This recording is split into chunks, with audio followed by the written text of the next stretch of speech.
Praise the Lord. Hallelujah. Thank you. We are in the 11th day. आइए हम प्रभु की आराधना करें, उसको निहारें, उसकी महिमा करें, उसकी स्तुति करें, क्योंकि वो ही आदर की योग्य है, महिमा की योग्य है। वो हमसे प्यार करता है, पिता खुद ही हमसे प्यार करते हैं। उसके प्यार का शुक्रिया अदा करें, उसकी रूह का शुक्रिया अदा करें। थैंक यू अब्बा फादर। ओ पिता परमेश्वर, आपका धन्यवाद हो। प्रभु यीशु मसीह, हम आपका धन्यवाद करते हैं क्योंकि आप हमारे उद्धारकर्ता ईश्वर हैं। पवन आत्मा, हम आपका शुक्रिया अदा करते हैं क्योंकि आप हमारे सहायक, हमारे कंफर्टर, काउंसलर हैं। आप हमारे साथ हैं, हमारे अंदर हैं, हमारे ऊपर हैं। हम इसके लिए शुक्रिया अदा करते हैं। पवित्र आत्मा हमारी सहायता करें, हम दिलो जान से अपने पिता परमेश्वर की महिमा कर सकें। Thank you. तेरा प्यार है महान, तेरा प्यार है महान। मैं जो पहले मुर्दा था, तूने डाली मुझ में जान, अपनी जान दे दी। ओ तेरा प्यार है महान, तेरा प्यार है महान। मैं जो पहले मुर्दा था, तूने डाली मुझ में जान। क्यों ना बोलूं फिर मैं तेरी जय जयकार, क्यों ना बोलूं फिर मैं तेरी जय जयकार। जय जयकार, जय जयकार। तूने मेरे लिए क्या कुछ ना किया, तूने मेरे लिए क्या कुछ ना किया। अपनी रूह से भर दिया, अपनी शक्ति मुझको दी, ताकि दूं मैं गवाही तेरे जी उठने की। वो अपनी रूह से भर दिया, अपनी शक्ति मुझको दी, ताकि दूं मैं गवाही तेरे जी उठने की। क्यों ना बोलूं फिर मैं तेरी जय जयकार, क्यों ना बोलूं फिर मैं तेरी जय जयकार। जय जयकार, जय जयकार। तूने मेरे लिए क्या कुछ ना किया। ओ जय जयकार, जय जयकार। तूने मेरे लिए क्या कुछ ना किया। ला ला ला ला ला ला ला ला ला ला ला ला ला ला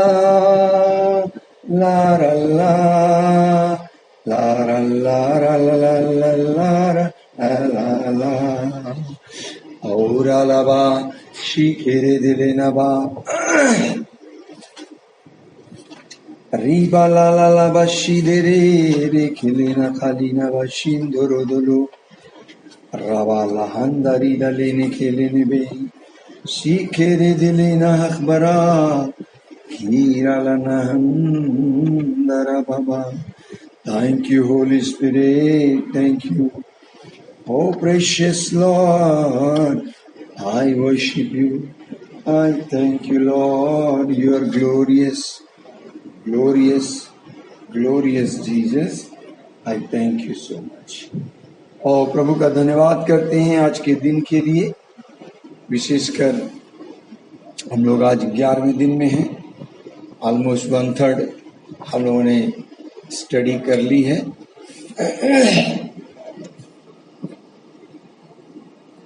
प्यारा पिता विश्वास योग्य है हमारा, प्रभु यीशु जी हमारे विश्वास योग्य है। हम शुक्रिया अदा करते हैं उनको। और धन्यवाद करते हैं पवित्र आत्मा जो हमारा शिक्षक है और हमें हर दिन अगुवाई कर रहा है, सिखा रहा है। Thank you Lord. ओ धन्यवाद हो।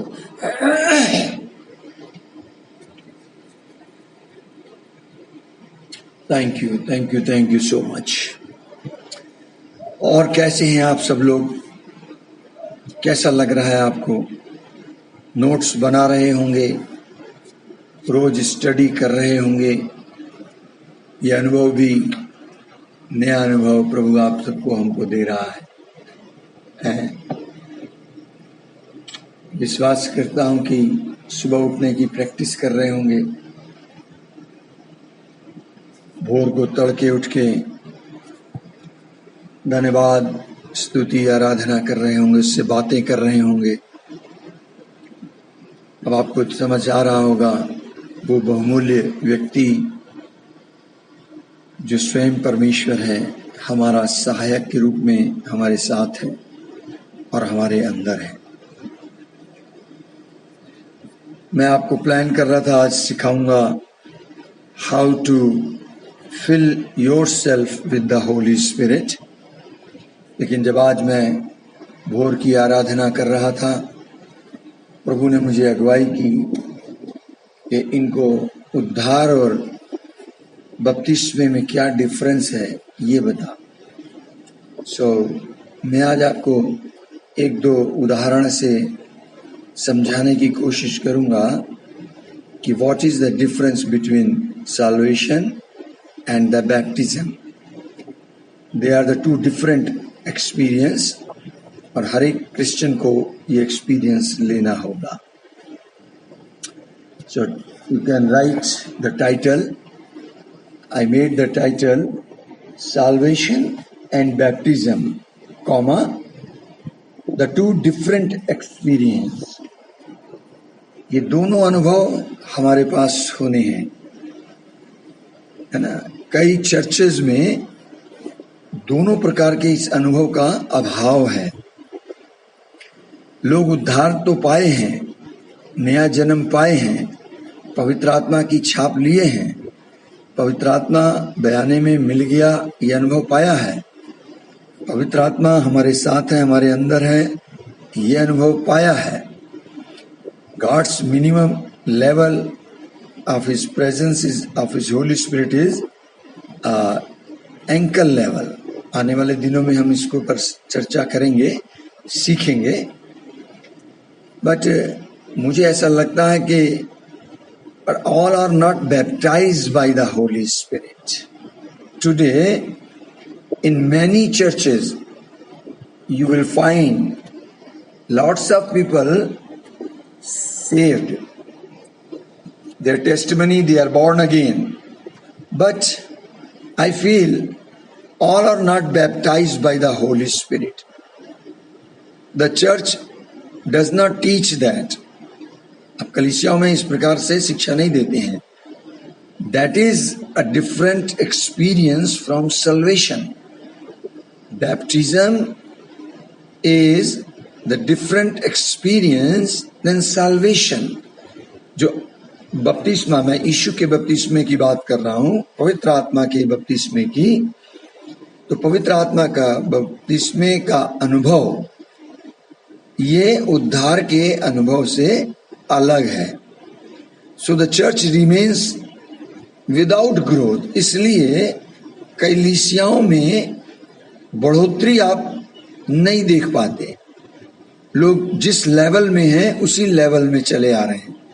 आत्मिक जिस स्तर पर हैं उसी स्तर पर हैं। उनकी ग्रोथ नहीं हो रही, वो दर्शन नहीं पाते, विजन नहीं देख पाते, मसीह के ज्ञान में, उसकी समानता में बढ़ नहीं पाते, मसीह को नए सिरे से जान नहीं पाते। There are number of ministers who are not baptized by the Holy Spirit. विश्वासी ही नहीं, कई सेवक जो मिनिस्ट्री कर रहे हैं वे भी पवित्र आत्मा से बैप्टाइज नहीं हुए। आप अभी आगे जान पाएंगे जब मैं बोल रहा हूं baptised by the Holy spirit, इसका मतलब क्या होगा। So hence they can not teach the people in the church, जबकि चर्च के अंदर शिक्षा होनी चाहिए, प्रचार नहीं होना चाहिए। प्रचार, इवेंजलिज्म, ये सब चर्च के बाहर है, कलीसिया के बाहर, जेंटाइल्स के बीच में। वो सीकर्स हैं, वो प्रभु को नहीं जानते, वो अन्य जाति हैं। जब हम उनको प्रचार करते हैं और वो स्वीकार करते हैं, तब वो अंदर आते हैं, सराय के अंदर आते हैं, चर्च के अंदर आते हैं। और जब चर्च के अंदर आते हैं तो वहां पर शिक्षा होनी चाहिए। यीशु मसीह प्रीचिंग भी करते थे, टीचिंग भी करते थे। प्रीचिंग वो बाहर जाकर करते थे, भीड़ की भीड़ आती थी, चिन्ह चमत्कार होते थे, लोग अपना प्रार्थना का उत्तर पाते थे, जरूरतें पूरी होती थी, लोग अद्भुत कार्य को देखते थे। लेकिन सब यीशु के पीछे नहीं आते थे, लिमिटेड लोग आते थे। और यीशु मसीह जहां रहते थे वहां अंदर आते थे और वो आकर फिर उनसे वो बातें पूछते थे, उनका अर्थ समझने की कोशिश करते थे। तो यीशु मसीह उनको वहां पर अर्थ समझाते थे, अर्थात उनको टीच करते थे, एक्सप्लेन करते थे। आज भी वैसा है। इवन आज ऐसा हो गया है कि चर्चेज में प्रचार होने लग गया है, आधे घंटे का प्रचार आप बहुत आसानी से कर सकते हैं, कहीं भी कर सकते हैं, किसी भी टॉपिक पे बोल सकते हैं। लेकिन for teaching you have to concentrate, आपको पूरा टाइम देना पड़ता है, ज्यादा टाइम देना पड़ता है, आपको एकाग्रता चाहिए, है ना, आपका ध्यान होना उसमें, उसकी गहराई में उतरना। अगर वो शब्द यीशु ने बोला है तो उसका अर्थ क्या है, उसका पूरा आपको मेडिटेशन उसमें करना है, उसको मेडिटेट करना है। और जितना ज्यादा आप यीशु की बात को समझने लगेंगे, सुनकर समझने लगेंगे, उतना ज्यादा फल लाएंगे। जब प्रचार किया जाता है तो सुसमाचार, क्रूस की कथा, यीशु का बलिदान, वो इनिशियल चीज को बोला जाता है, उसको प्रचार किया जाता है। और जब कोई व्यक्ति प्रचार को सुनता है तो सुनकर वो विश्वास करता है। जब वो विश्वास कर लेता है तो वो विश्वासी बन जाता है। वही विश्वासी जब संगति में आता है, जब चर्च के अंदर आता है और वहां आकर वो फिर गहरी बातों को समझता है, जो वो बातें बाहर नहीं सुन सका, नहीं समझा, उनको अंदर आकर समझता है। क्या हालेलुया क्या है, आराधना क्या है, आत्मा क्या है, आत्मा के साथ समय बिताना क्या है, बाइबल पढ़ना कैसा है। अब आप ये बातें खुलेआम प्रचार में नहीं बोल सकते, आपको टाइम चाहिए, है ना, और आपको एक्स्ट्रा टाइम चाहिए, आपकी एकाग्रता उसमें होनी है, आपके अंदर इंटरेस्ट होना जो सीखने का, समझने का। तो बाहर जब आप प्रचार करते हैं तो उसको, प्रचार को सुनकर आप विश्वास करते हैं, और जब विश्वास करते हैं तो आप विश्वासी बनते हैं। विश्वासी जब अंदर आता है, शिक्षा लेता है, तब वो चेला बनता है। ध्यान रखें, अभी वो क्रिश्चियन नहीं बना, ईसाई नहीं हुआ। क्रिश्चियन होना अपने आप में बहुत बड़ी बात है, इट्स नॉट इजी थिंग। अभी आप चेले बने नहीं तो क्रिश्चियन कैसे बन जाएंगे। आपको मालूम, प्रेरितों की पुस्तक में वर्णन है इस बात का कि चेले पहले यीशु मसीह के संग जुड़ रहे, फिर उन्होंने वो चेले बने। चेले कब बने? जब उन्होंने परमेश्वर के वचन की शिक्षा ली। और जब चेला विश्वास योग्यता में रहता है, चेला अपने गुरु के पद चिन्हों पर चलता है, तब बाइबल कहती है, तब जाके उसकी विश्वास योग्यता को देखने के बाद वो चेला मसीही बनता है। बाइबल में लिखा है, प्रेरितों की पुस्तक 11 अध्याय के 26 पद में, चेले पहली बार मसीही कब कहलाए? 26वें पद में वहां लिखा है कि जब वो उनसे मिला तो अंताकिया आया, और ऐसा हुआ कि 1 वर्ष तक कलीसिया के साथ वो मिलते रहे और बहुत लोगों को उपदेश मतलब शिक्षा देते रहे। और चेले सबसे पहले अंताकिया ही में मसीही कहलाए। तो क्रिश्चियन हो जाना इतना आसान नहीं है। लोग बड़े गर्व से कहते हैं, I am believer, I am born again. मैं उनसे कहता हूं, अरे कितने साल हो गए? बोले साहब 5 साल का, 10 साल का, 20 साल का विश्वासी हूं। तो मैं कहता हूं उनसे, आप अभी तक विश्वासी हैं, आगे नहीं बढ़े। चेले कब बनोगे? विश्वासी ही बने रहोगे, इसी में वो खुश हैं। चेले कब बनोगे? जब प्रभु की शिक्षा को समझोगे, उसको हासिल करोगे, और जब चेलेपन में विश्वास योग्यता दिखाओगे, ईमानदारी से आगे बढ़ोगे, अपने अगुओं के पद चिन्हों पर चलोगे। चेला वो होता है जो चेले बनाता है। तो जब आप चेले बनकर विश्वास योग्यता में चलते हैं, तब जाकर आप मसीही कहलाते हैं। मसीही मतलब अनॉइंटेड वन। क्राइस्ट कब बना? जब वो पैदा हुआ था, वो यीशु था, बड़ा हुआ यीशु था, क्रूस पे गया यीशु था, मर गया यीशु था, जी उठा यीशु था, जीते जी आसमान में चला गया यीशु था।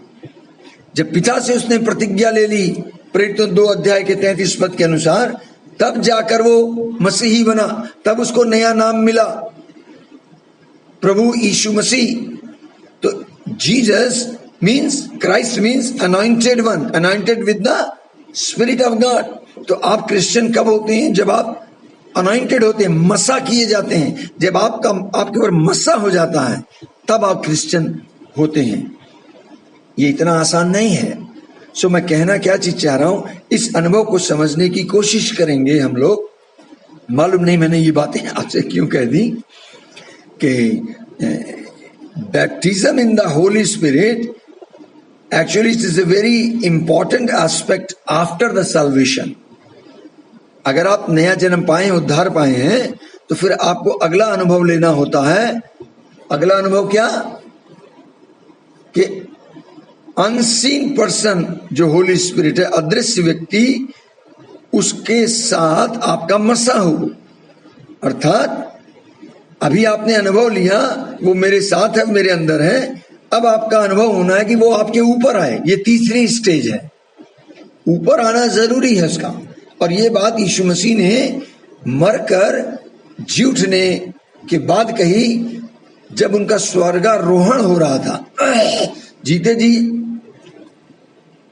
यीशु मसीह जब स्वर्ग में उठाए जा रहे थे, तब उन्होंने प्रेरितों की पुस्तक 1 अध्याय के 8 पद में कही, क्या? कि जब तक वो तुम्हारे ऊपर ना आए। It means that is the third stage. तो उद्धार और इसमें फर्क है। Many live their lives as normal believer, है ना? आपकी भाषा में कहूं तो normal Christian, because they don't have the power of the Holy Spirit, क्योंकि उनके पास पवित्र आत्मा की सामर्थ्य नहीं है। उन्होंने उस अनुभव को नहीं पाया जो पेंटिकॉस्ट डे पर 120 चेलों ने पाया था। पवित्र आत्मा उनके ऊपर उतरा था। That's the reason Jesus Christ told his disciple not to do the ministry without the power of the Holy Spirit. तो ये पावर कब मिलती है? जब आपके ऊपर आता है पवित्र आत्मा।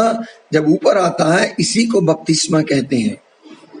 I believe Jesus Christ knows better than theologian or a pastor. एक theologian टीचर पास्टर से कहीं ज्यादा यीशु मसीह जानते हैं। वो हमारे शिक्षक हैं।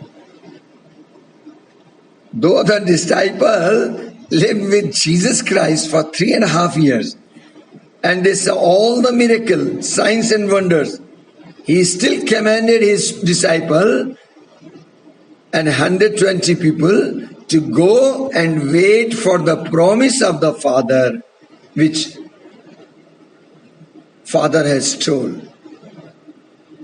In Luke chapter 24 verse 49, Act chapter 1 verse 4, यीशु ने कहा उस प्रतिज्ञा की बाट जो हो।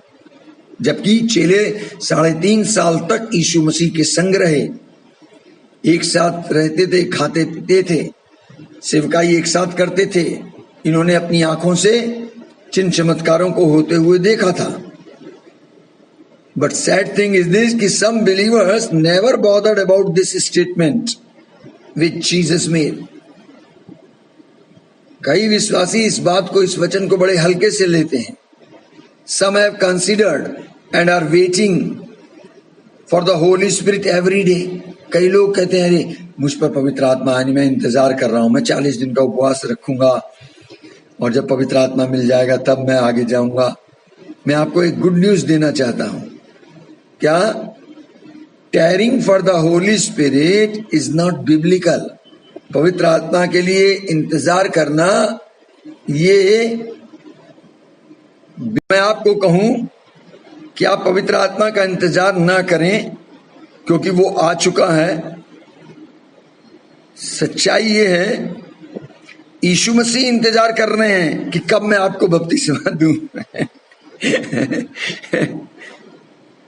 लूका 11 अध्याय के 13 पद में लिखा है कि जब तुम बुरे होकर अपने बच्चों को अच्छी चीजें देना चाहते हो, तो क्या तुम अपने स्वर्गीय पिता से पवित्र आत्मा मांगोगे तो वो नहीं देगा? It means he is ready, he is eagerly waiting, he is tarrying कि you come and you ask and I will give you. ये बिल्कुल उसी प्रकार की बात हो गई जैसे यहोवा पिता ने दाऊद के बेटे सालोमन को दर्शन दिया और कहा, ask and you will be given. मांग क्या चाहता मैं तुझे दे दूंगा। तो मुझे ऐसा लगता है ये उसी प्रकार की बात है। अगर आप पिता परमेश्वर से पवित्र आत्मा मांगेंगे तो वो क्या नहीं देगा? आप कहें, मांगे और तुरंत मिलेगा, क्योंकि वो अवेलेबल है। Jesus Christ is tarrying, he is waiting to baptize you in the Holy Spirit. You need not wait anymore. आपको इंतजार करने की आवश्यकता नहीं है। The Holy Spirit who came on the day of Pentecost never left the earth. वो पवित्र आत्मा जो पेंटिकॉस्ट के डे नीचे उतरा था, ऐसा नहीं है कि धरती को वो छोड़कर चला गया है। The disciple had wait to tarry. चेलों को इंतजार करना था, because during that time the Holy spirit was not given. लेकिन जब वो पवित्र आत्मा आ गया, उसके बाद क्या हुआ? आप बाइबल को पढ़ें, परमेश्वर के वचन को देखें कि पवित्र आत्मा विश्वासियों के ऊपर आ जाता था। वचन प्रचार हो रहा होता था, पवित्र आत्मा उतर जाता था। चेले प्रेरित हाथ रखते थे, लोग बपतिस्मा पा जाते थे पवित्र आत्मा का। So what I want to say, after that we see from the word of God, a lot of believer receive the baptism of the Holy Spirit without waiting, without tarrying. आप देखिए प्रेरितों की पुस्तक, अगर आप उसके 11वें अध्याय को पढ़ेंगे, आप नोट कर लें, आप अपनी बाइबल से घर में पढ़ना, मैं वहां से बोल रहा हूं। प्रेरित 11वां अध्याय और उसके 11 पद से 15 पद में, 10वें पद अध्याय में पतरस को दर्शन होता है कि चादर उतरती है, विभिन्न प्रकार के जानवर हैं, प्रभु का आवाज आती है, इसे मार और खा ले। पतरस कहता है मैंने कभी अशुद्ध वस्तु नहीं खाई है।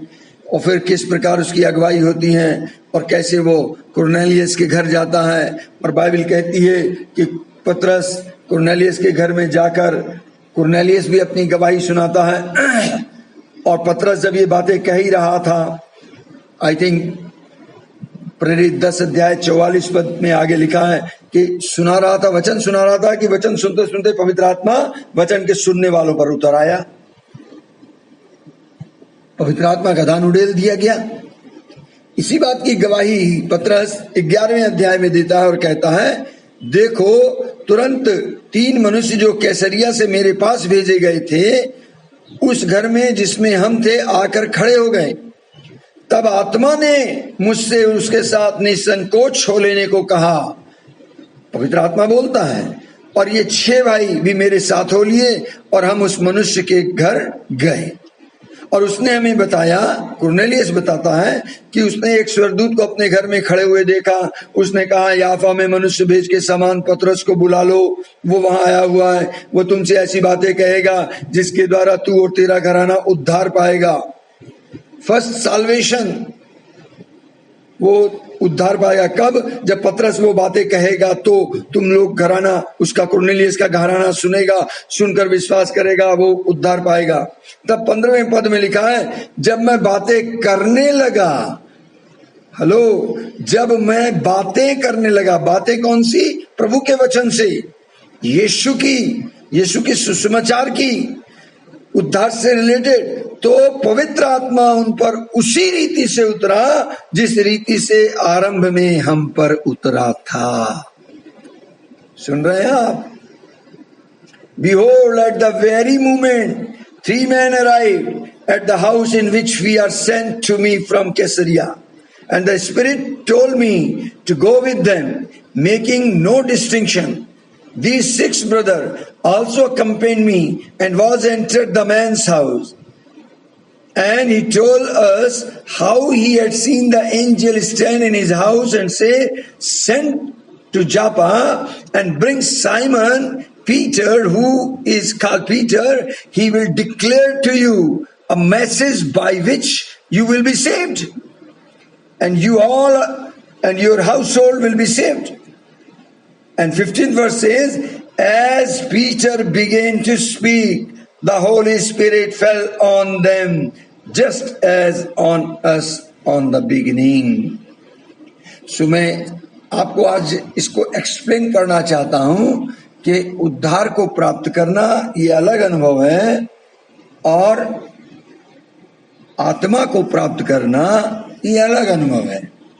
जब आत्मा आपके ऊपर उतरता है, इसको बपतिस्मा कहते हैं।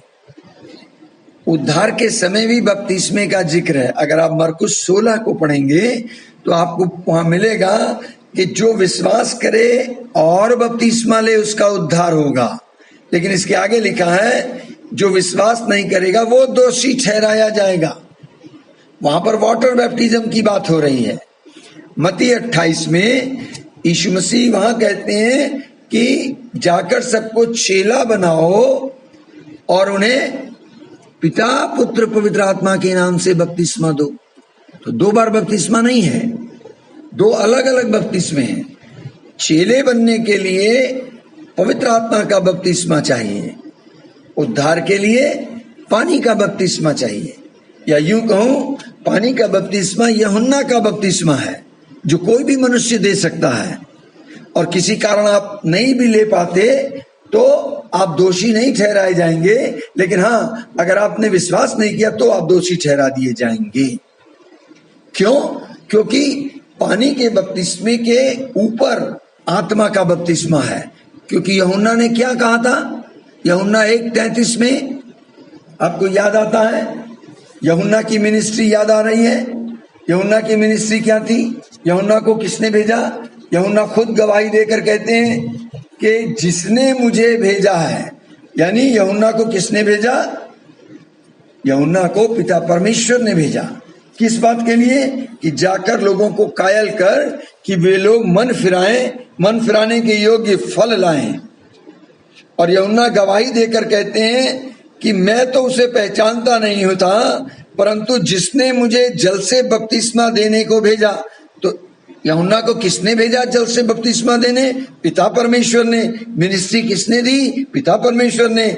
उसी ने मुझसे कहा है जिस पर तू आत्मा को उतरते और ठहरते देखे वही पवित्र आत्मा से बपतिस्मा देने वाला है।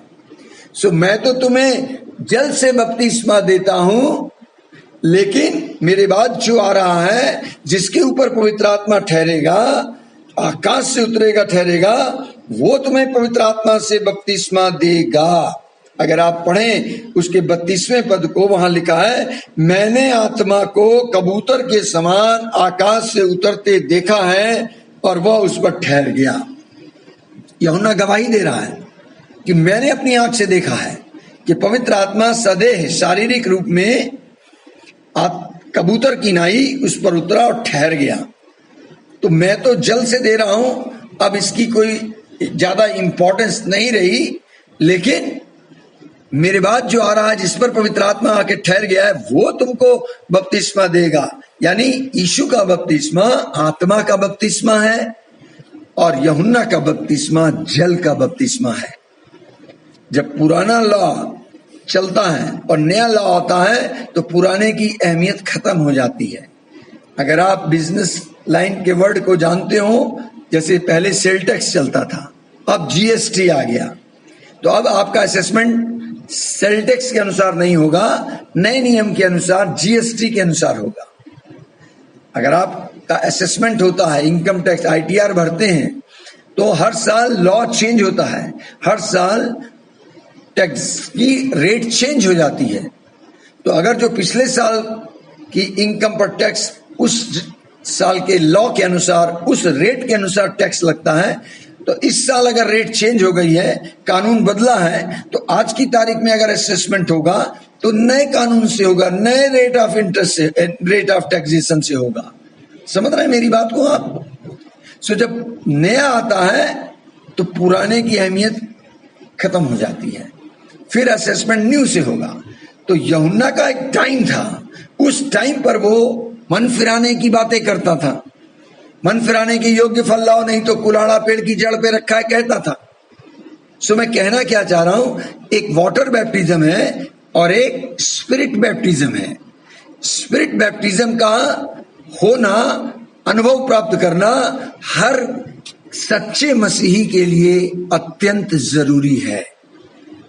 सो डिफरेंस है, एक साल्वेशन दोनों के लिए नींव है। अगर आप वाटर बैप्टिज्म लेते हैं, बगैर साल्वेशन प्राप्त किए आप वाटर बैप्टिज्म नहीं ले सकते। उसी प्रकार अगर आपको आत्मा का बपतिस्मा लेना है तो बगैर साल्वेशन का एक्सपीरियंस लिए आप आत्मा का बपतिस्मा नहीं ले सकते। पानी का बपतिस्मा आउटवर्ड है, वो दिखाई देता है, वो पब्लिक है, पब्लिक में गवाही हो रही है। लेकिन आत्मा का बपतिस्मा इनवर्ड है, गुप्त है, जिसे केवल आप जान रहे हैं अंदर से कि आपके साथ क्या हुआ। समझ में आ रहा है? या इसको यूं समझें, एक तरफ आप वाटर बैप्टिज्म कर दें, एक तरफ आप स्पिरिट, होली स्पिरिट बैप्टिज्म कर दें। ठीक है? तो जब आप वाटर बैप्टिज्म लेते हैं उसका आधार साल्वेशन है, जब आप आत्मा का बपतिस्मा लेते हैं तो उसका आधार साल्वेशन है। मीन्स दोनों की फाउंडेशन सेम है कि आपको यीशु का सुसमाचार सुनना है, उस पर विश्वास करना है, उसको ग्रहण करना है। सो मैं आपको इसमें डिफरेंशिएट दिखाने की कोशिश कर रहा हूं। पहला क्या बात होगी, जब आप वाटर बैप्टिज्म लेते हैं कि आप यीशु मसीह को स्वीकार कर रहे होते हैं। According to Roman chapter 10 verse 9-10, आप हृदय से विश्वास करते हैं और मुंह से अंगीकार करते हैं, इस प्रोसेस से होकर गुजरते हैं और आपको उद्धार मिल जाता है। आप एक नमूना बनते हैं, जमाने के लिए आप एक नमूना हैं। पहला तिमोथी 4:12 के अनुसार आप नमूना बनते हैं। आपका वाटर बैप्टिज्म होता है, आप नई सृष्टि बनते हैं। 2 कुरिन्थियन 5:17 के अनुसार आप मसीह में नई सृष्टि बन जाते हैं, पुरानी बातें बीत जाती हैं। आपको नया जन्म का अनुभव होता है, यानी यूहन्ना 3 और 5 और 6, 7, 8 आपकी जिंदगी में पूरा होता है। आप पर पवित्र आत्मा की छाप लगती है इफिसियों 1:13, 2 कुरिन्थियों 5:5 और इफिसियों 4:30 के अनुसार। आपके अंदर पवित्र आत्मा के फल लगने लगते हैं क्योंकि डाली पेड़ से जुड़ गई है। गलतियों 5:22-23 में वो फल हैं, हम लोग डिटेल में बाद में पढ़ेंगे। आप बयाने में आत्मा पा जाते हैं 2 कुरिन्थियों 5:5 के अनुसार, 2 कुरिन्थियों 1:22 के अनुसार। आपके नेचर में परिवर्तन होता है, आपका उठना बैठना चलना फिरना, way of worship, way of पूजा पाठ, सब में बदलाव आने लगता है। आपके अंगीकार में बदलाव आने लगता है, आपका स्वभाव में परिवर्तन दिखता है फिलिपियों 2:5 के अनुसार। आप पवित्र आत्मा के प्रति भूखे प्यासे होने लगते हैं। आपकी जिंदगी में यूहन्ना 14:16-17 पूरा होता है। क्या पवित्र आत्मा मेरे साथ है, मेरे अंदर है। दूसरी तरफ जब आप आत्मा का बपतिस्मा पाते हैं तो आपकी जिंदगी में प्रेरित का 1:8 पूरा होता है कि पवित्र आत्मा ऊपर आता है। प्रेरित 2:38 आपकी जिंदगी में पूरा होता है कि जब आप क्षमा प्राप्त करते हैं तो आपको होली स्पिरिट गिफ्ट के रूप में मिलता है। पवित्र आत्मा के वरदान आते हैं, उधर पवित्र आत्मा के फल मिलते हैं, लेकिन जब वो ऊपर आता है तो वरदान आपके अंदर मैनिफेस्ट होने लगते हैं। 1 कुरिन्थियों 12:8-10 के अनुसार।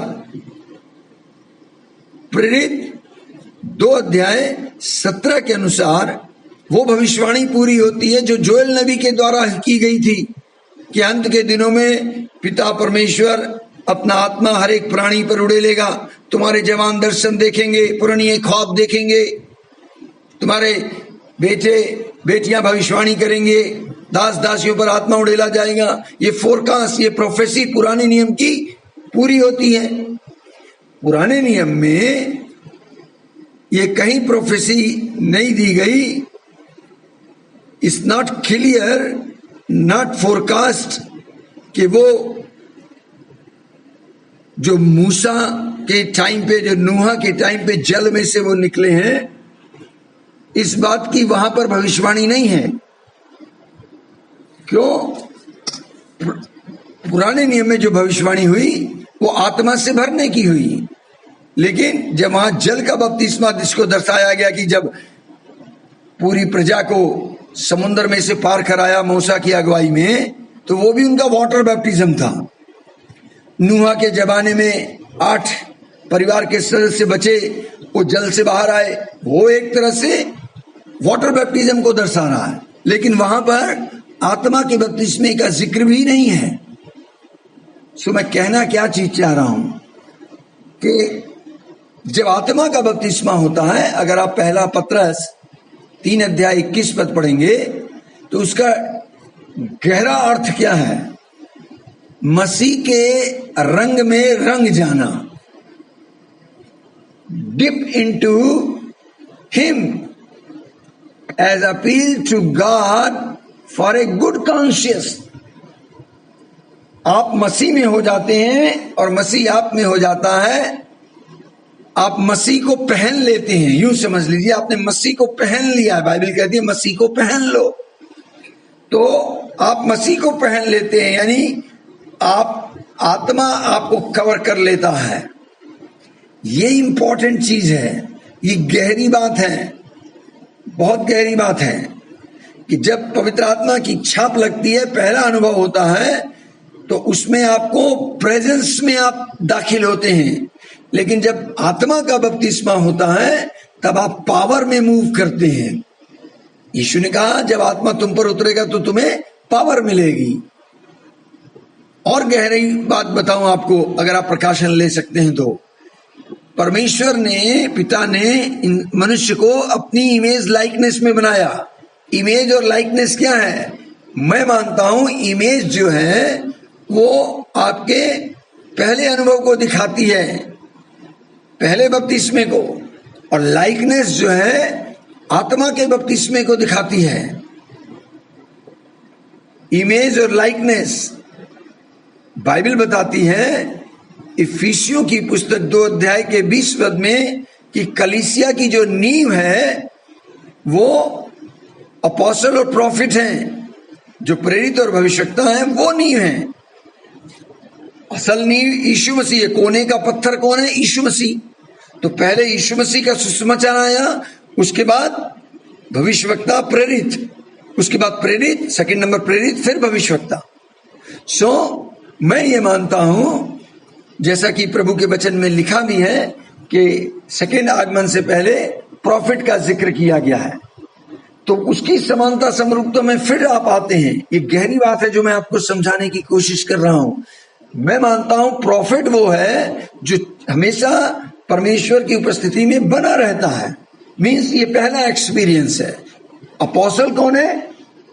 आत्मा को अपने ऊपर प्राप्त करना, आत्मा से भरा हुआ व्यक्ति या आत्मा से बपतिस्मा पाया हुआ व्यक्ति अपोस्टल है।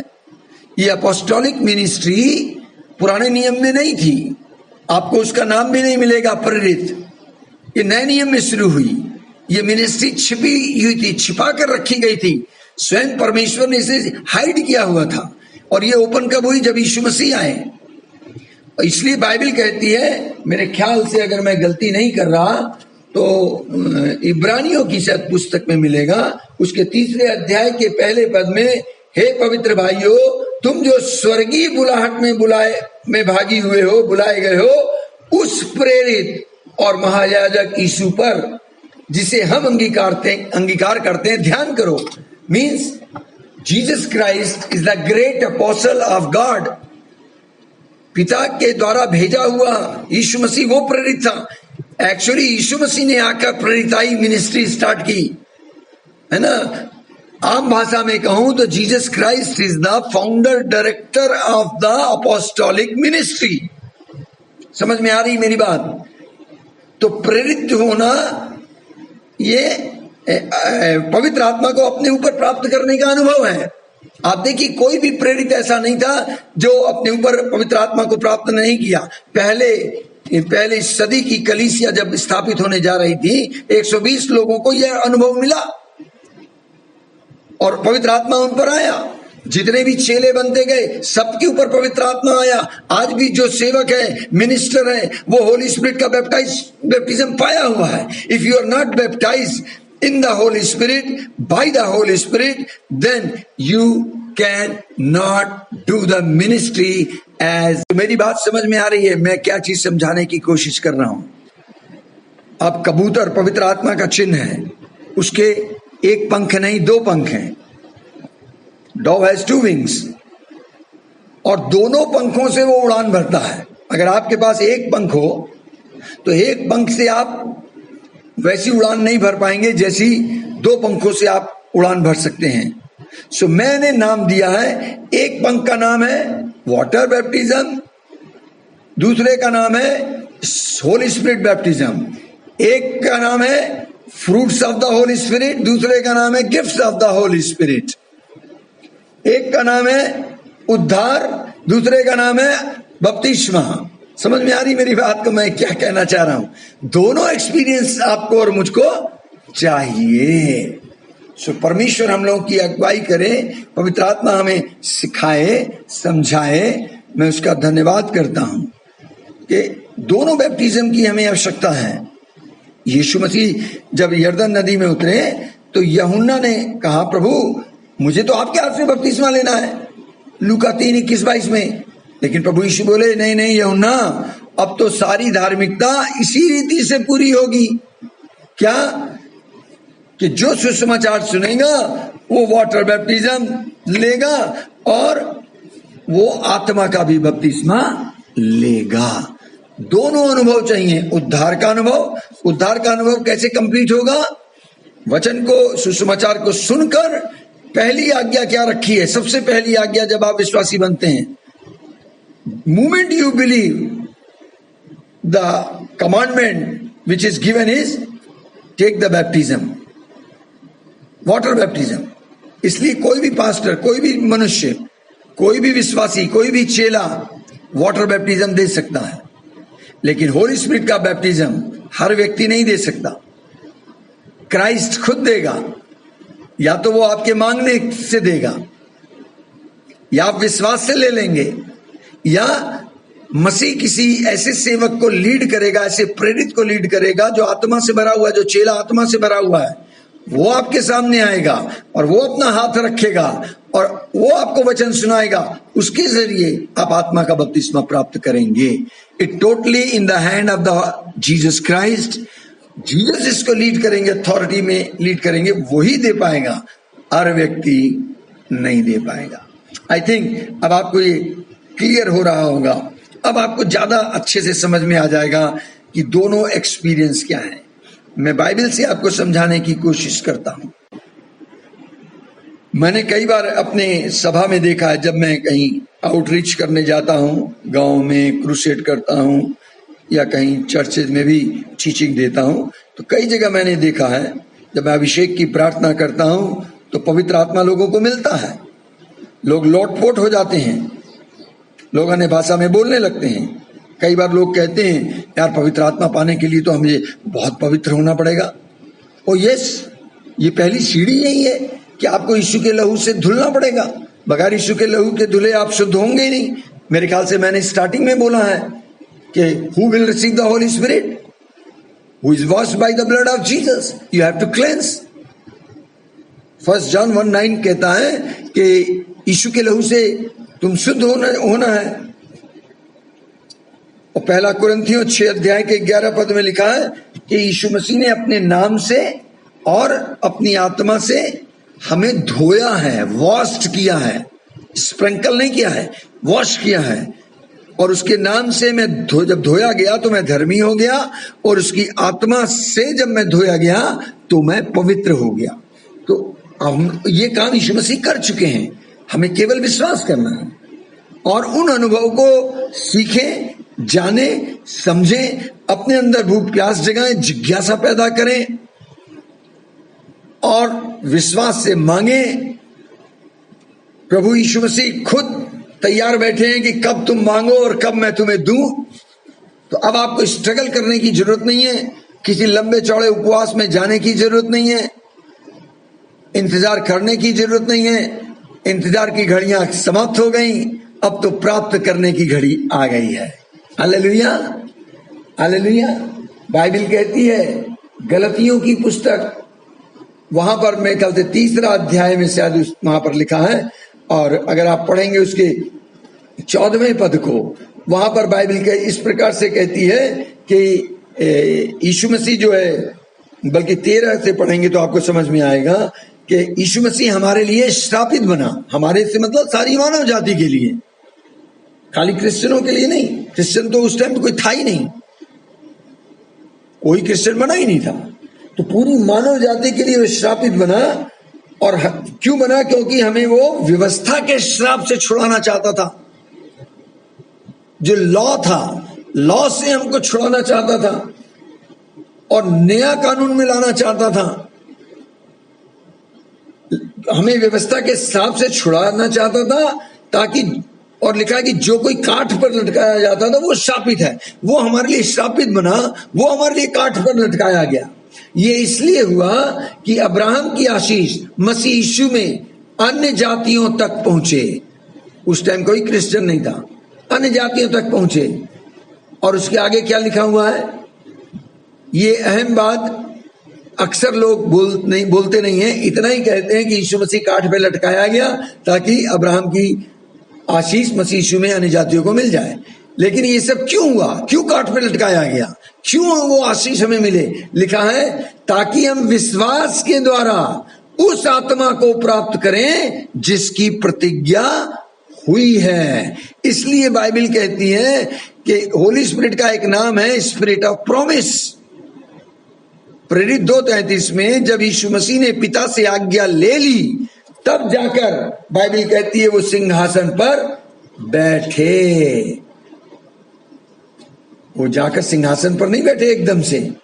बाइबल कहती है कि जब यीशु मसीह ने पिता परमेश्वर से उस प्रॉमिस को ले लिया, उस वायदे को ले लिया जिसकी चर्चा पिता ने की थी लूका 24:49 में, प्रेरित 1:4 में, जब वो पवित्र आत्मा प्राप्त कर लिया जिसकी प्रतिज्ञा की थी, तब वो आत्मा उड़ेल दिया गया जिसको तुम देखते और सुनते हो, जिसकी चर्चा पतरस कर रहे हैं प्रेरित 2 अध्याय में। जब लोगों ने कहा कि अरे लगता है इन्होंने तो शराब पी ली है, तो पतरस कहते हैं नहीं नहीं, ये बात नहीं है, शराब नहीं पी है, ये तो वो बात है जो पिता ने योएल नबी के द्वारा कही थी, जिसकी चर्चा स्वर्ग में हुई जब पिता ने विनती की, प्रार्थना की और उस प्रतिज्ञा की, आत्मा को प्राप्त कर लिया जो उड़ेला गया, ये वो बात है। सो स्पिरिट ऑफ प्रॉमिस पवित्र आत्मा का एक नाम है। आमीन, आमीन। प्रभु को महिमा दें, कहें थैंक यू जीसस, कहें थैंक यू होली स्पिरिट। अब मैं आपको 1-2 पॉइंट से समझाता हूं ये दोनों अनुभवों के बारे में, salvation experience and baptism experience, so ताकि आपके अंदर जिज्ञासा पैदा हो। कई लोग केवल पहला एक्सपीरियंस लेकर बैठे हुए हैं।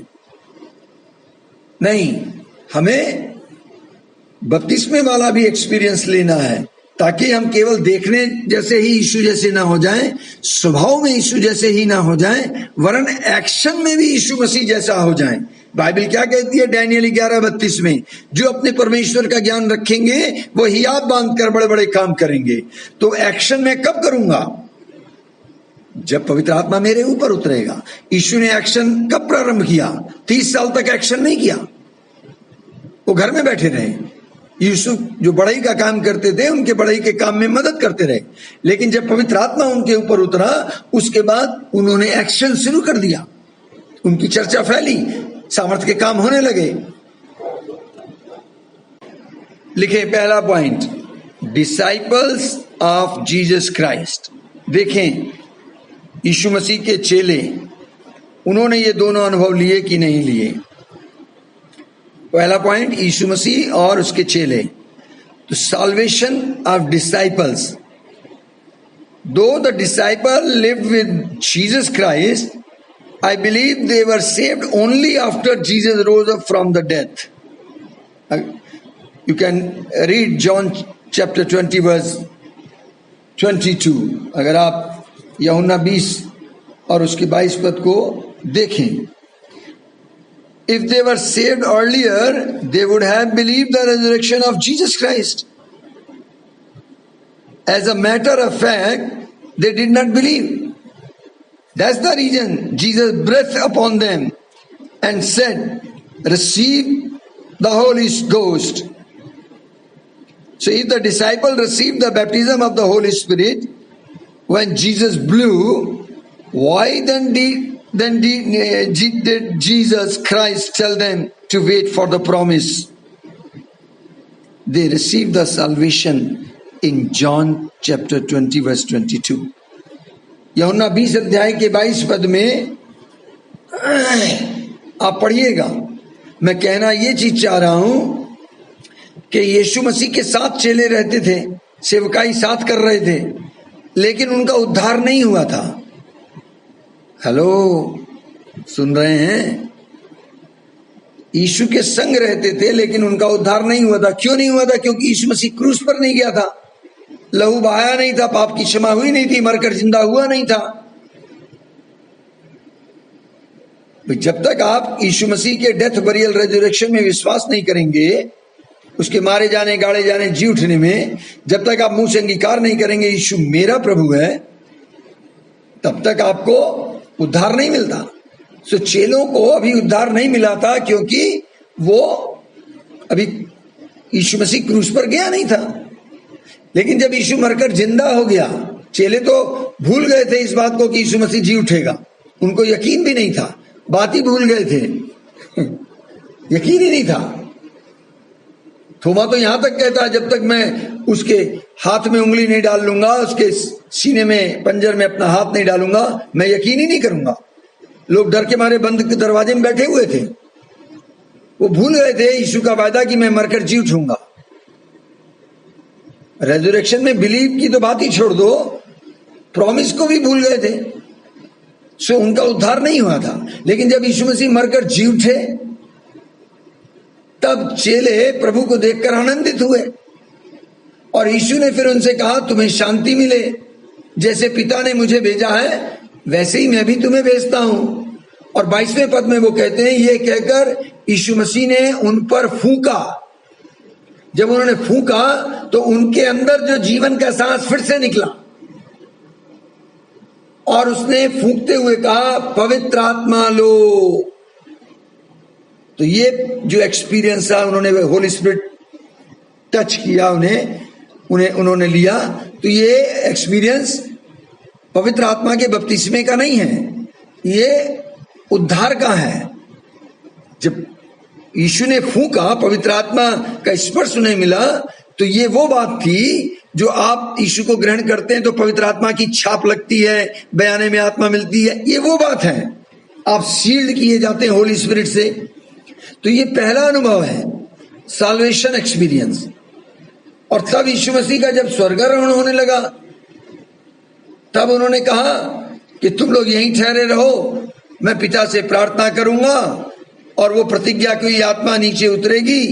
जब तुम उसे प्राप्त करोगे तब तुम्हें सामर्थ मिलेगी, तब तुम जाना यरूशलेम में, सामरिया में, यहूदिया में और पृथ्वी की छोर तक, और जाकर मेरी गवाही देना, अपनी नहीं जीसस के बारे में बताना।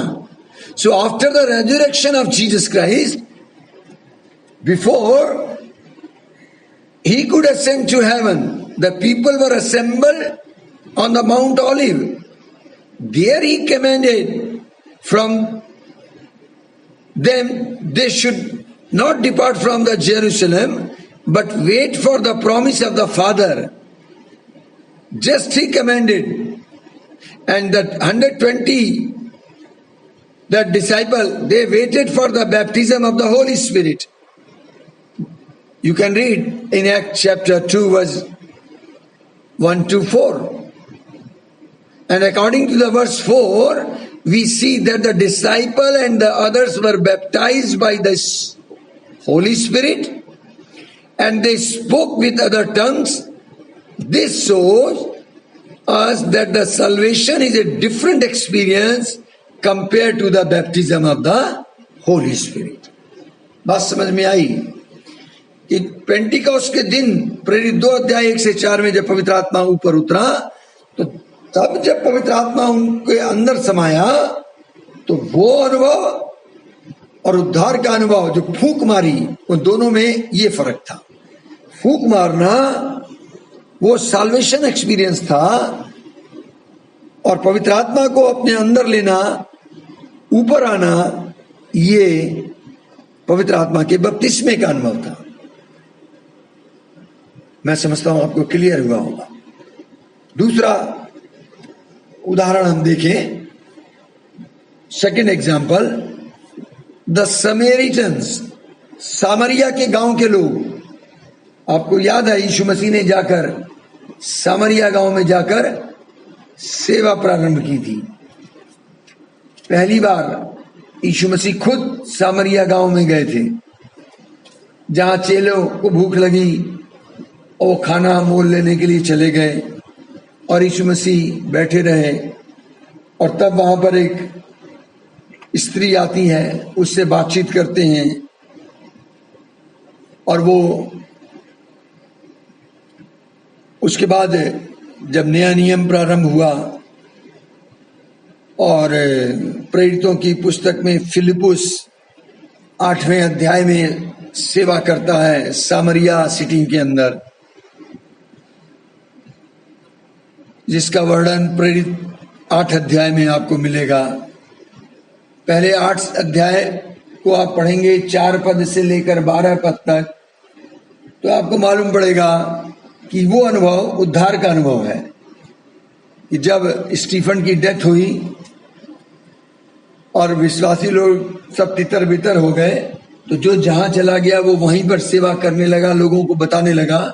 फिलिपुस जो था सामरिया नगर में यीशु मसीह का प्रचार करने लगा और जो बातें फिलिपुस कहता था लोग उसे सुनते थे और जो चिन्ह वो दिखाता था वो सब उसे देखते थे. उनका मन उसकी बात में लगता था, क्योंकि बहुत सी अशुद्ध आत्माएं निकल जाती थी और अद्भुत चिन्ह चमत्कार होते थे. बीमार चंगे होते थे, लकवे के मारी चंगे होते, लंगड़ा चंगा होता था और उस नगर में आनंद फैल गया.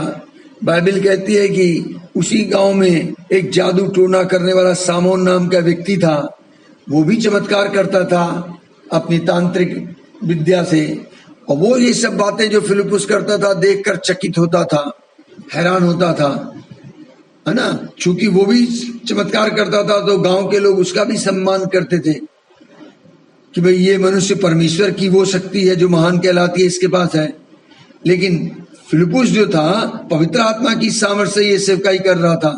तब 12वें पद में मेंशन है कि जब उन्होंने फिलिपुस का विश्वास किया जो परमेश्वर के राज्य और यीशु के नाम का सुसमाचार सुनाता था, तो लोग क्या पुरुष क्या स्त्री बपतिस्मा लेने लगे. तब समौन ने स्वयं भी विश्वास किया. वो जादू टोने वाला वो खुद भी विश्वास करता और बपतिस्मा लिया और बपतिस्मा लेकर फिलिपुस के साथ रहने लगा. वह चिन्ह और बड़े बड़े सामर्थ के काम होते देखकर चकित होता था. तो ये जो अनुभव था ये उद्धार का अनुभव है. This is salvation experience.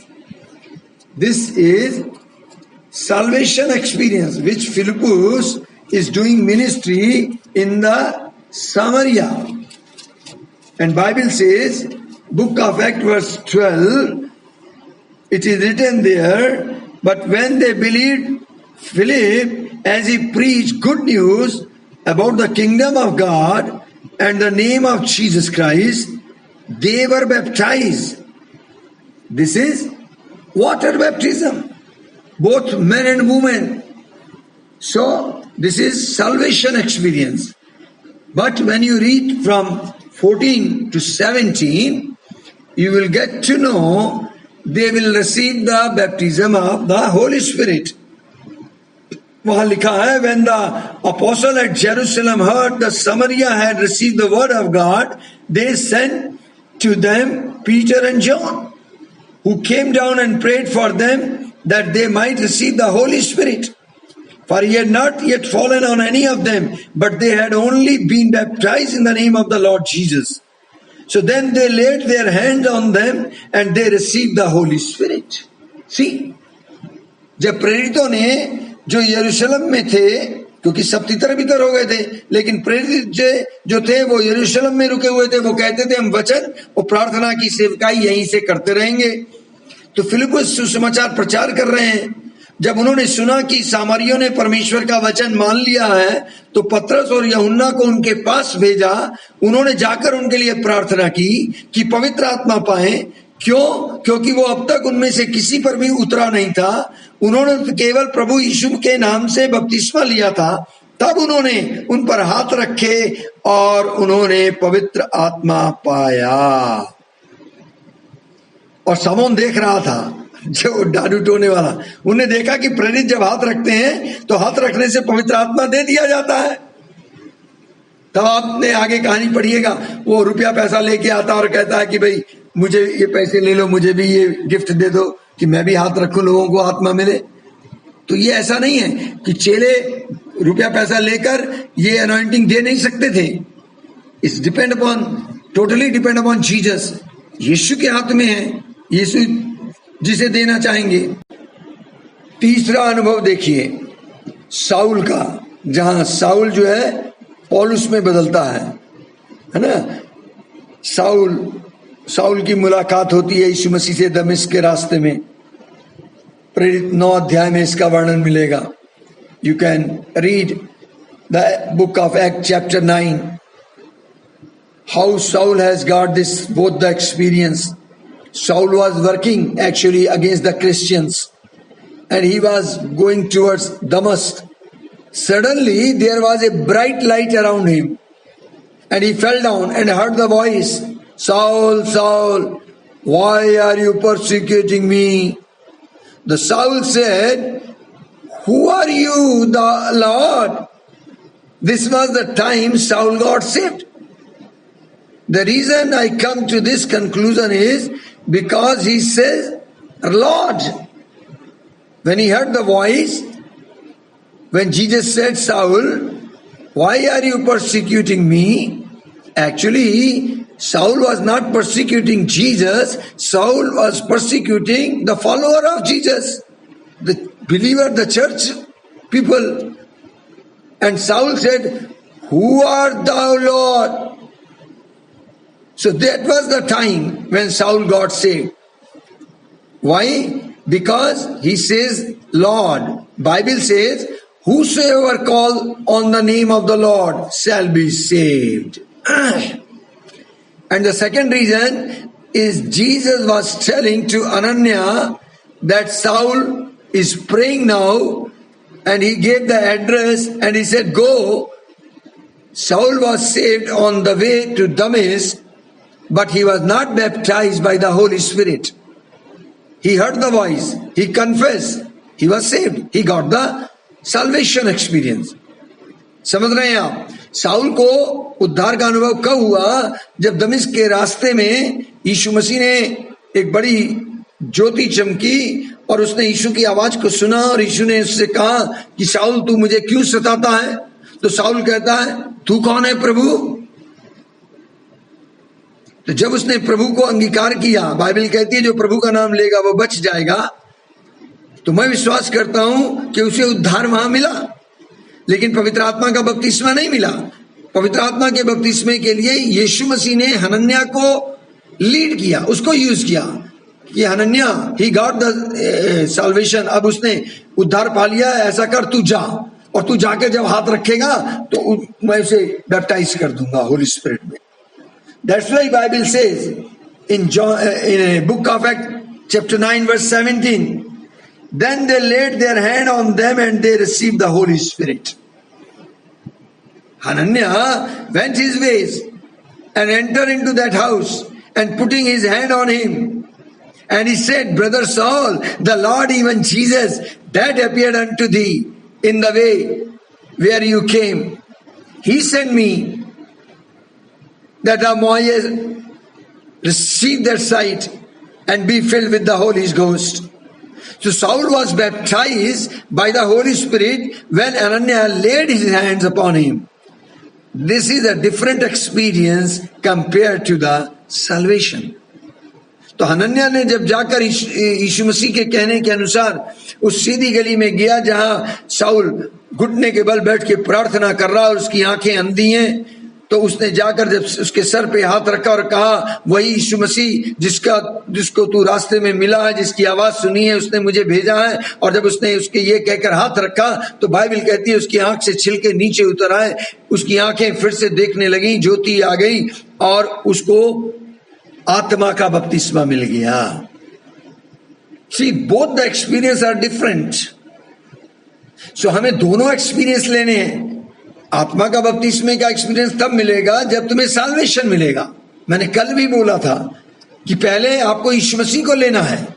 अगर आपको यीशु मसीह नहीं मिला, पहला गिफ्ट नहीं मिला, तो दूसरा गिफ्ट नहीं मिलेगा। पहला गिफ्ट यीशु मसीह, दूसरा gift Holi spirit. First experience salvation, then experience Pentecost experience, upper room experience. Amen. Amen. तीसरा अनुभव लिखें, डिसाइपल ऑफ इफिसस। ये मुझे बहुत अच्छा लगता है, ये चैप्टर ही मुझे बहुत अच्छा लगता है। प्रेरितों की पुस्तक 19वां अध्याय, मजा आता है मुझे। और आप देखें इफिसस में पौलुस सब जगह से प्रचार करते हुए पहुंचता है। ऑलरेडी वहां पर मिनिस्ट्री चल रही है और लोगों ने सुसमाचार सुन लिया है, लोग विश्वासी बन गए हैं, नए जन्म का अनुभव हो गया है, वाटर बैप्टिज्म ले लिया है, फेलोशिप स्टार्ट हो चुकी है, इवन कलीसिया स्थापित हो गई है और हर संडे संगति चली रही है, दान भी आ रहा है। ऐसा आजकल आप देखें कई जगह हो रहा है, सब कुछ बढ़िया चल रहा है। लेकिन सुने, बड़ा मजा आएगा। बाइबल कहती है अपोलोस कुरिन्थियस में था तो पौलुस ऊपर के सारे प्रदेश से होकर इफिसुस में आया। वहां पर कुछ चेले थे, उन्हें देखा, उसने कहा, क्या तुमने विश्वास करते समय पवित्र आत्मा पाया? हाँ। अगर आज मैं चर्च में जाकर ये क्वेश्चन करूं तो अगली बार से लोग कहेंगे बदरपुरी को मत आने देना। सोचिए, किसी क्रिश्चियन से मैं अगर ये कहूं, तुमने विश्वास करते वक्त पवित्र आत्मा पाया, तो वो कहेंगे बहुत घमंडी है इसके परी। अपने आप को पता नहीं क्या समझ रहा है, लेकिन ये सच्चाई है। सुनिए, पौलुस ने कहा, किसको? चेलों को, क्या तुमने विश्वास करते समय पवित्र आत्मा पाया? उन्होंने उससे कहा, हमने तो पवित्र आत्मा की चर्चा भी नहीं सुनी है।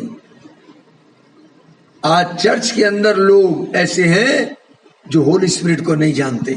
प्रभु का धन्यवाद दीजिए कि आप पवित्र आत्मा की चर्चा सुन रहे हैं। आप 10 दिन हो गए सुनते हुए, आपको, आप उसके बारे में सुन रहे हैं, जान रहे हैं।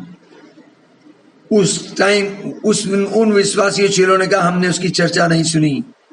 तो पौलुस कहते हैं, तो फिर तुमने किसका बपतिस्मा लिया? उन्होंने चैलेंज कर दिया। उन्होंने जॉन द बैप्टिस्ट का लिया था। उन्होंने कहा, हमने तो यूहन्ना का बपतिस्मा लिया है। अरे यूहन्ना का बपतिस्मा तो जल का बपतिस्मा है। यूहन्ना ने तो बोला था कि मेरे बाद जो आ रहा है वो तुम्हें आत्मा से देगा बपतिस्मा। पौलुस ने कहा, ये बात याद दिलाई, यूहन्ना ने तो ये कहकर मन फिराव का बपतिस्मा दिया था कि जो मेरे बाद आएगा वो आत्मा से बपतिस्मा देगा, यीशु पर विश्वास करना। तो बाइबल कहती है, ये सुनकर उन्होंने प्रभु यीशु के नाम का बपतिस्मा लिया, यीशु का बपतिस्मा लिया। यीशु का बपतिस्मा आत्मा का बपतिस्मा है। और तब पौलुस ने उन पर हाथ रखे तो पवित्र आत्मा उन पर उतरा। और वे भिन्न भिन्न भाषा बोलने लगे। हालेलुया। जब उसने ये सब देखा तो पौलुस बताते हैं वहीं रुक गए। 3 महीने तक निडर होकर बोलते रहे, परमेश्वर के राज्य के विषय में विवाद करते, समझाते, लेकिन जब लोग उनकी नहीं सुन रहे थे, हठी होने लगे, नहीं मानी, तो लोगों ने इसके सामने स्मारक को बुरा कहने लगे, तो उसने उनको उनके हाल पे छोड़ दिया और चेलों को अलग कर लिया जो उसकी बात से सहमत थे, जो पवित्र आत्मा पाए हुए थे, उनको अलग कर लिया। और प्रतिदिन, नोट करें, प्रतिदिन डेली तुरन्नुस की पाठशाला में वाद विवाद किया करता था पौलुस, और 2 साल तक वहां रहा और प्रभु की आत्मा की प्रेरणा से उन्हें शिक्षा देते रहे।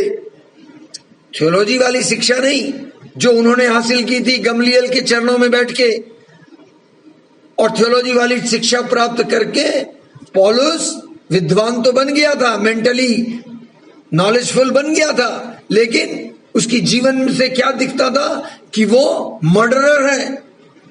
बुरा मत मानना, मैं थियोलॉजिकल टीचिंग को नीचा नहीं कर रहा हूं।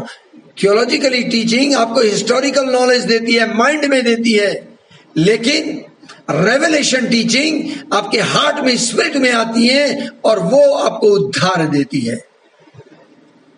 शाऊल ने गमलीएल के चरणों में बैठकर थियोलॉजिकली टीचिंग ली, व्यवस्था का पूरा ज्ञान हासिल किया और उसने उसे हत्यारा बना दिया। वो उन्हीं को मार रहा था, पत्थरवाह कर रहा था, जेल में डाल रहा था, मरवा डालता था जो लोग यीशु के फॉलोअर थे, यीशु में विश्वास करते थे।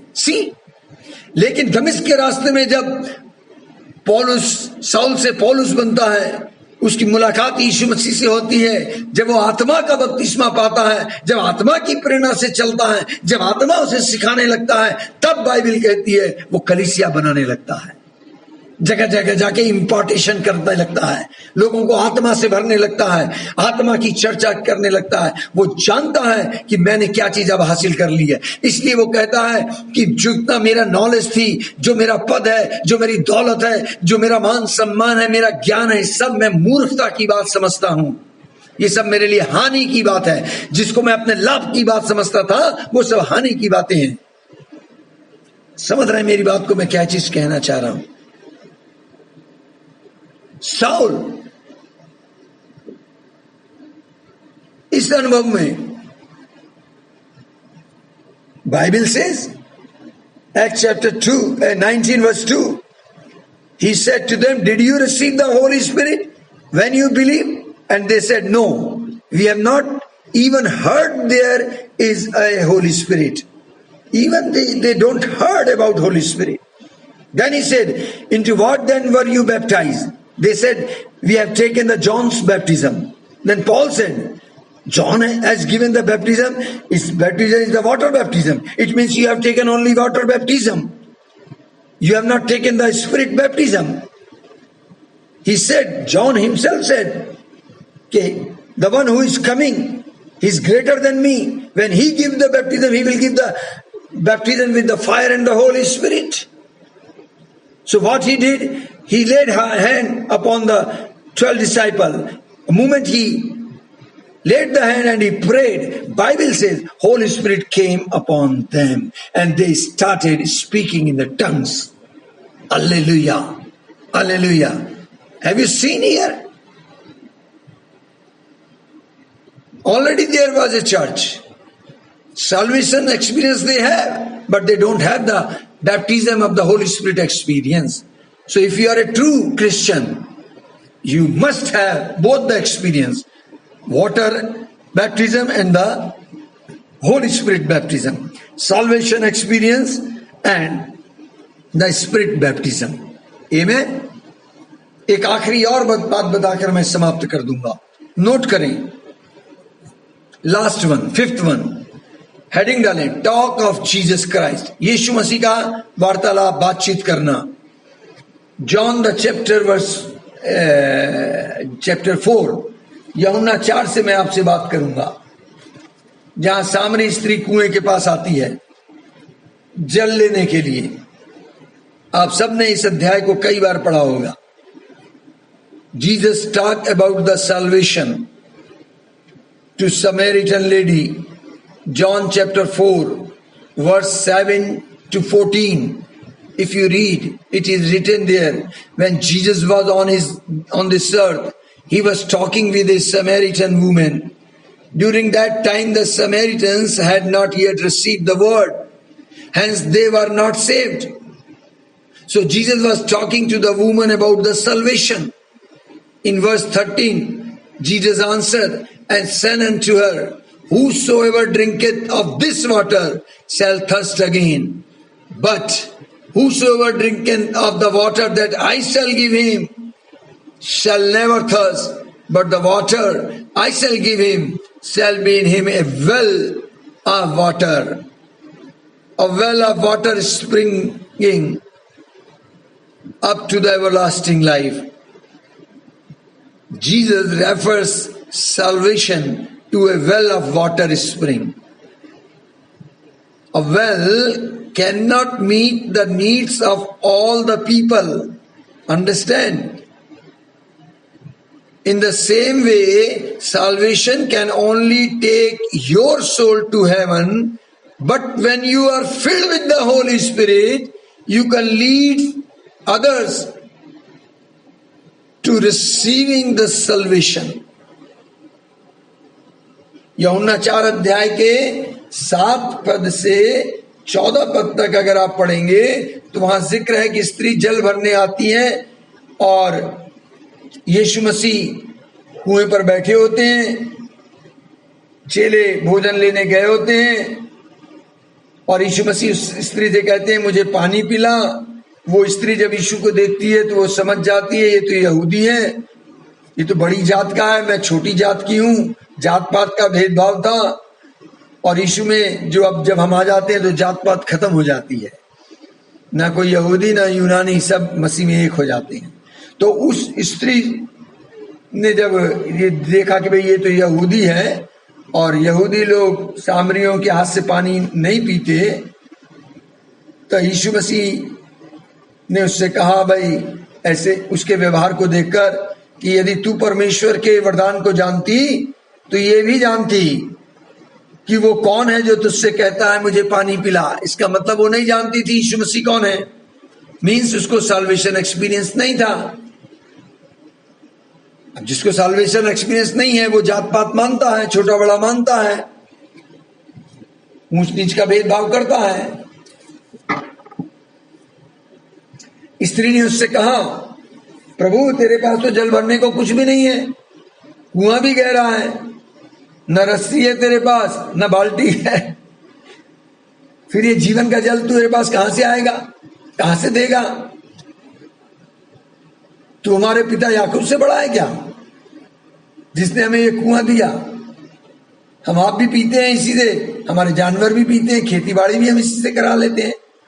यीशु ने उसको उत्तर दिया जो कोई ये जल पिएगा वो फिर प्यासा होगा, परंतु जो कोई उस जल में से पिएगा जो मैं उसे दूंगा वो फिर अनंत काल तक प्यासा नहीं होगा, वरन जो जल मैं उसे दूंगा उसमें एक सोता बन जाएगा जो अनंत जीवन के लिए उमड़ता रहेगा। तो स्त्री बोल उठी वो जल मुझे दे कि मैं प्यासी ना हो और ना जल भरने के लिए इतनी दूर आऊं। यीशु ने उससे कहा जा अपने पति को यहां बुला ला। स्त्री ने उत्तर दिया मैं बिन पति की हूं। यीशु ने उससे कहा तू ठीक कहती है, तू बिन पति की है। तो यीशु मसीह ने उसको सारी उसकी हिस्ट्री खोल दी। तो जब हिस्ट्री खोली तो वो स्त्री हैरान हो गई। पहले तो वो बोली लगता है तू भविष्यवक्ता है। फिर डिस्कशन प्रारंभ हुआ, वो सब कुछ वहां छोड़ छाड़ के भाग गई अपने गांव में और जाकर लोगों को यीशु मसीह के बारे में बताने लगी। अरे ऐसा तो नहीं, जिस मसीहा की हम इंतजार कर रहे हैं वो आ गया है, वो यही हो, आओ चल के देखो। और सब लोग वहां आए, सबने यीशु मसीह को देखा, बातचीत की। यीशु मसीह से उन्होंने जिद की कि भाई हमारे घर गांव चल, हमारे घर चल। और यीशु मसीह भी उनके साथ चल दिए, पूरे प्लान के साथ थे यीशु मसीह तो कि पूरे गांव को ही सेव करना है, एक दो आत्मा नहीं बचानी है, होल सिटी। अगर आप आत्मा से भर जाएंगे तो मैं आपको बताऊं आप किंगडम प्लांटर हो जाएंगे, राज्य के राज, नगर के नगर, गांव के गांव को आप मसीह में ले आएंगे। एक दो आदमी कन्वर्ट नहीं होंगे, whole city, whole village, whole town will be saved. और वो लोग के साथ यीशु मसीह चले गए, यीशु मसीह उनके घर रहे जाकर। बाइबल कहती है कि यीशु मसीह उनके संग उनके घर जाके रहे और वहां उन्होंने यीशु मसीह को देखा, यीशु मसीह से बातें की। और जब समय आया कि वो चले जाने का, तो उन लोगों ने स्त्री से कहा, अरे हमने उसे अब देख लिया है और हम उसे जान भी गए हैं, हमने उसे सुन भी लिया है, क्योंकि उसके वचन के कारण लोगों ने विश्वास किया। तब उन्होंने स्त्री से ये बातें कही, अब हम तेरे कहने से विश्वास नहीं करते, हमने उसे आप ही सुन लिया है और हम जान गए हैं कि यीशु मसीह जगत का उद्धार करता है। Jesus Christ is the saviour of the whole world, saviour of the whole world. ये कौन सा अनुभव था? ये उद्धार का अनुभव था। यह आत्मा का अनुभव नहीं था, अपर रूम का अनुभव नहीं था, ऊपर वाली कोठरी का अनुभव नहीं था। यह अनुभव साल्वेशन एक्सपीरियंस था। जब उन्होंने यीशु का वचन सुना, सुनना जरूरी है, सुनकर विश्वासी हो गए, पूरा गांव बदल गया अजीजों। लेकिन when they know Jesus Christ is the savior of the whole world because of his word, what Jesus has preached over there, that was the experience of the salvation, first experience. But Jesus gave them the baptism experience, baptism of the Holy Spirit experience in John chapter 7. Jesus speaks about the baptism of the Holy Spirit in the book of John chapter 7 verse 37 to 39. If you read here in John chapter 7 verse 37 to 39, here too Jesus is talking about the water, but this time he is talking about the baptism of the Holy Spirit. He that believeth on me, as the scripture has said, out of his belly shall flow the rivers of living water. While speaking about the salvation, he spoke about the spring of water. Spring of water means well. But now he is speaking of rivers of living water. Rivers. We need to see the benefit of the river. If you read Yehezkel chapter 47 verse 7 to 12, we will discuss in detail later on in other teaching, but just you note it down because of the river. By the bank of a river there will be lot of tree on both the sides. The trees will be very healthy. It bears fruit in its season. Its leaf does not wither. The leaf is used for medicine. River water is good for drinking. There will be great multitude of fish because of the clean water. So many fishermen are always here to catch fish. So what I want to say, if you are saved, you will be like the spring water, like well, W-E-L-L. But if you are baptized in the Holy Spirit, rivers of the living water will flow through you. So you need to watch carefully. Bible does not say river, but it says rivers. Many river. We will get to know later on how many type of the rivers. But rivers of not ordinary water, but living water. Where this water, river flows, wherever this river goes, it brings blessings. If it turns to dry land, into parched land. Wherever this river flows, it brings healing, deliverance, peace, joy. And good news is this, when you receive this experience, the same river can flow through you, मैं कहना क्या चीज चाह रहा हूं, यूहन्ना 7 अध्याय में 37, 38, 39 पद में प्रभु यीशु मसीह पर्व के अंतिम दिन, जो मुख्य दिन तक खड़े होते हैं और पुकार के कहते हैं, यदि कोई प्यासा है तो मेरे पास आए और मुझसे पिए। जो मुझ पर विश्वास करेगा, जैसा पवित्र शास्त्र में आया, उसके हृदय से जीवन जल की नदियां बह निकलेंगी, उसके हृदय से। और ये वचन उसने पवित्र आत्मा के विषय में कहा, जिसे उस पर विश्वास करने वाले पाने पर थे, क्योंकि आत्मा अभी तक तो उतरा नहीं था, क्योंकि यीशु अभी तक अपनी महिमा को नहीं गए थे। तो ये अनुभव अलग था। यूहन्ना 4 अध्याय में जो अनुभव था वो उद्धार का अनुभव था। यूहन्ना 7 में जो अनुभव है वो नदियों वाला अनुभव है, रिवर ऑफ लिविंग वाटर, जीवन जल की नदी। तो आप फैसला कीजिए, आपको कुआं वाला अनुभव चाहिए या आपको नदी वाला अनुभव चाहिए। कुएं वाले अनुभव में आप और आपका परिवार है, घर में है, लिमिटेड है, उसमें बरसात का पानी भी इकट्ठा होगा, पानी गंदा भी होगा और फिर टर टर भी होगा। कई लोग ऐसे अनुभव में हैं, एंकल लेवल अनुभव, और उसी में एक दूसरे पे छीटा कसी भी करते हैं, एक दूसरे में वो पानी छिड़कते हैं। लेकिन अगर आप नदी वाले अनुभव में होंगे तो नदी रुकती नहीं है, गहराई में बहती है और बहती जाती है। जहां जहां ये नदी जाती है वहां वहां उसके किनारे किनारे वृक्ष हरे भरे हमेशा खड़े रहते हैं, ऊंचे ऊंचे पेड़ मिलेंगे, उसके पत्तियों में औषधि आ जाती है, पानी इतना साफ सुथरा होता है कि मछलियां आ जाती हैं, और जब मछलियां आती हैं तो मछुआरे भी आते हैं।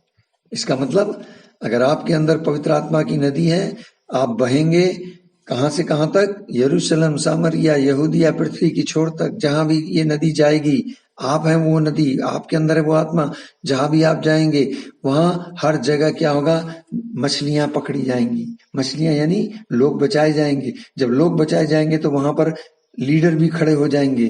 जहां आप जाएंगे वहां पर आपके द्वारा चंगाइयां होंगी, आपके द्वारा आनंद आएगा, शांति आएगी, प्रोस्पेरिटी आएगी। जगह जगह कलीसियाएं बनेंगी, नगर के नगर मसीह को जानेंगे, सत्य को जानेंगे, मसीह से मुलाकात होगी, पहचानेंगे, और प्रभु के राज्य का विस्तार होगा। लोगों के घर का वातावरण स्वर्गीय बनता चला जाएगा। सो मैं कहना क्या चाह रहा हूं, ये निर्णय आपको लेना है। कुएं वाले एक्सपीरियंस में रहना चाहते हो या नदी वाले एक्सपीरियंस में? कुआं लोगे तो आपके अंदर ही रहेगा। ये पहला अनुभव है, salvation experience, fruit of the Holy Spirit. लेकिन अगर आपने सेकंड एक्सपीरियंस लिया, आत्मा आपके ऊपर आएगा, तो आपके अंदर से नदी बहने लगेगी, जीवन जल की नदी आपके अंदर से बहेगी। मैं आपको एक टेस्टिमनी शेयर करूं। एक बार मैं नेपाल में गया था, 3 दिन की मीटिंग थी, और ये बात है लमकी एक जगह है, उससे पहले बौनिया, और उस गांव का नाम है चूहा। और वहाँ पास्टर हैं, हम लोग के साथ हैं, और काफी हेल्दी है ना, उनका मध्य प्रदेश बढ़ा हुआ। और उन्होंने मीटिंग अपने घर में रखी हुई थी, हम उनके घर थे, वहीं रुके हुए थे। 2 दिन कलीसियाई संगति चली। तीसरे दिन उन्होंने कहा कि टीकापुर के पास एक जगह है, वहां भी आपको चलना है। और हम वहां गए। गांव की कलीसिया थी, छोटी सी कलीसिया थी, हार्डली 25-30 लोग होंगे वहां। और जब मैंने उनको देखा तो मैंने कहा इतने से लोग क्या बोलूंगा। मैं कुर्सी पे बैठ गया, मैं पुलपिट के पास भी नहीं गया, जहां कलीसिया बैठती थी वहीं बैठ गया कुर्सी डाल के। और मैंने सबसे कहा तुम सब गोला बना के बैठ जाओ। और जब मैं उनसे बात कर रहा था आत्मा में, मैं बोलने लगा प्रभु से, प्रभु मैं क्या बोलूं क्या बोलूं। विदाउट माई नोइंग मैंने यही चैप्टर बोल दिया। यमुना 4 से शुरू हो गया, और जब मैं ये बोल रहा था, बोलते बोलते ऐसा हो गया, हार्डली मैं समझता हूँ आधा घंटा मैंने बोला होगा। मैंने कहा सब लोग खड़े हो जाओ, सब आपस में हाथ एक दूसरे का पकड़ लो, और जैसे ही मैंने प्रार्थना शुरू की, पवित्र आत्मा उतर आया और सब के सब जमीन में धाराशायी हो गए। चिल्लाने की आवाजें आने लगी, लौटने लगे, बाहर की दुकानों से लोग आ गए, भीड़ इकट्ठी हो गई और लोग रुके नहीं। उनको कंट्रोल करने में मुझे 15-20 मिनट लग गए। धीरे धीरे जब सब सारा माहौल शांत हुआ तो उन्होंने कहना शुरू किया, अरे बैठिए पास्टर साहब, हम चाय लाते हैं, हम ये है, खाना खा के जाएंगे, ये सब। मैंने कहा नहीं, कुछ नहीं करना है आप लोग, बस मैंने उनको कुछ जरूरी हिदायतें दी। मैंने कहा हम फिर दोबारा आएंगे, हम तुरंत चल दिए। इससे पहले कि कोई और बात वहां हो, हम लोग वहां से हट गए। मैं कहना क्या चाह रहा हूं, प्रभु का आत्मा आपके अंदर से जीवन जल के नदी के समान बहेगा। जहां आप जाएंगे ये नदी मैनिफेस्ट होगी, हीलिंग मैनिफेस्ट होगी, जॉय मैनिफेस्ट होगा, पीस मैनिफेस्ट होगी, प्रॉस्पेरिटी मैनिफेस्ट होगी। विश्वास करें, अपने दिल के अंदर जिज्ञासा पैदा करें, यीशु से मांगे कि प्रभु मुझे स्पिरिट का बैप्टिज्म चाहिए, आत्मा से मुझे भरें। आत्मा से भरने का मतलब पेंटिकॉस्ट डे में जो हुआ, उस दिन क्या हुआ, जो मैनिफेस्टेशन हुआ उसकी ओर ध्यान ना दें कि तेज आवाज गूंजी, वो स्थान तेज आवाज से गूंज गया, आंधी तूफान वाला माहौल बन गया, आग की लपटें उतर के आ गई।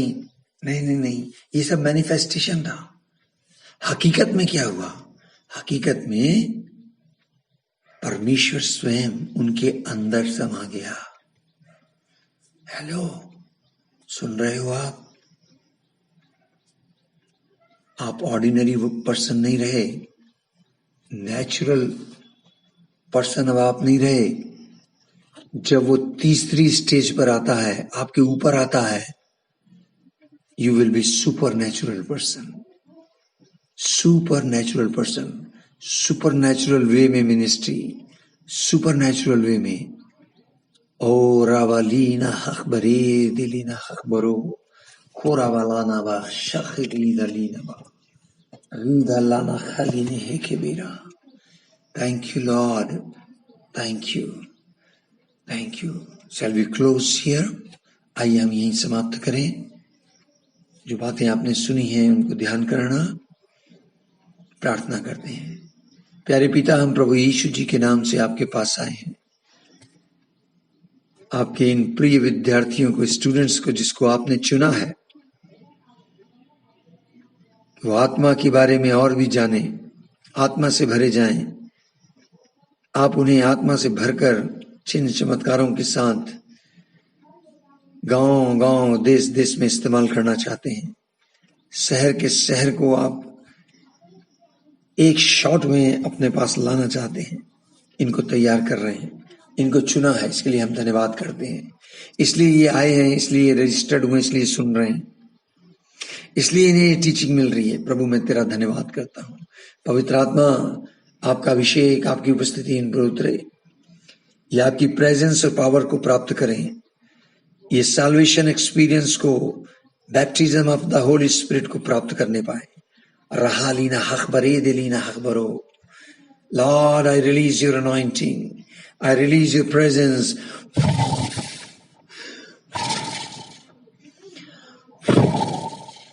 In Jesus' name, be filled with the Holy Spirit. Receive the presence of Holy Ghost. Let the Holy Spirit come upon you in a mighty way. Thank you, Holy Spirit. Thank you. In Jesus' mighty name. Amen. Amen. Amen. Give God glory to God. यीशु की महिमा हो, पिता परमेश्वर की महिमा हो। धन्यवाद। आमेन। Homework लिखिए।